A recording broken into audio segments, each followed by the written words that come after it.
So हे everyone, I hope you all doing well. Actually आता माझी नाईट सर्जरी झाली, सो त्यामुळे मी खूप दिवस झालं बेड रेस्ट करत होतो आणि आता मी जरा हालचाल करायला चालू केलं. I have started doing some activities. मग आता मी कसं आहे, हालीमध्ये कार शिकलो आहे. तर आता माझी मम्मी येते बाहेर गावावरून, मग आता मी तिला पिक करायला चाललो. बट माझी आजी एवढी घाबरते की मी एकट्याने कार चालवू नये, म्हणून he is also coming with me. आणि त्या नादाने का होईना आजी जरा घराच्या बाहेर पडेल.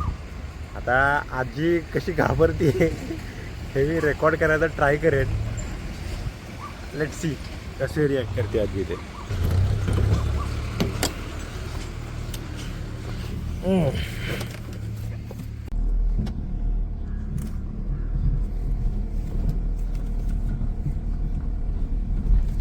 ये आजीकडे बघा, घाबरते सुट्टी घाबरते. आजी आहे बाबा, घाबरत नाही ती, काळजी करते. पण ठीक आहे, चला असं.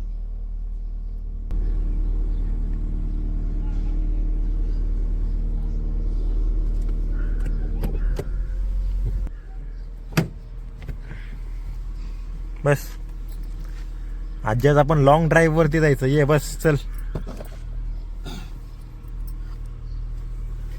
गाडी न्यूट्रल आहे.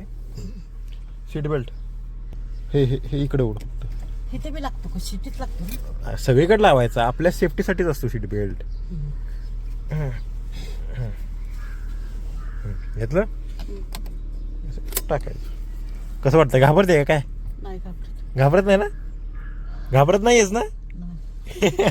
मला असं का वाटतं आजी की तू घाबरतेस? माझं ब्लड प्रेशर पक्का करते. बरं ठीक आहे, नको काळजी करू. पाणी वगैरे काय घेऊन काय नको. चल की बाबा. ठीक आहे, चल सवयत.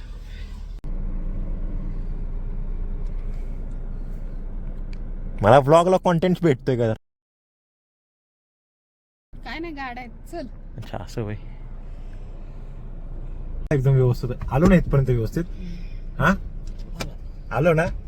उगी घाबरत बसतात ना दोघी पण. हा का चल चल बाबा चल. आजी आलो ना व्यवस्थित? अरे चल ना.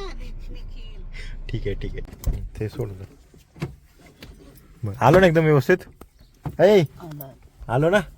ए मम्मी, रस्त्याने शिव्या देतोय लोकांना. अरे जर मग माणूस रॉंग एंट्री मधून येत असेल, मग त्याला शिव्याच दिल्या पाहिजेत ना. ते पण गाडीच्या आतूनच शिव्या देतात. अरे आपण व्यवस्थितच चालवतोय, माणसं रॉंग एंट्रीने येत आहेत, शिवाय दिल्याच पाहिजेत ना त्यांना. मूर्ख माणसं कुठली रॉंग एंट्री मधून घुसवतात गाडी. यायला दुसरी गिर असं त्यांच्या बापाचाच आहे. मम्मी साधारणतः 10-15 दिवसानंतर घरी आले. For the first time mummy एवढे दिवस घरापासून लांब होती. बिकॉज मम्मी आता आमच्या छोटीकडे गेली. बस तिथे तिला सांभाळायला कोण ना कोणतरी लागतं, त्यामुळे मम्मी तिकडे गेली. आणि आता मम्मी 1 दिवसासाठी आली इथे, बिकॉज वहिनींना सुट्टी होती आज मोहरमची. आणि ही अशी आमची गल्ली.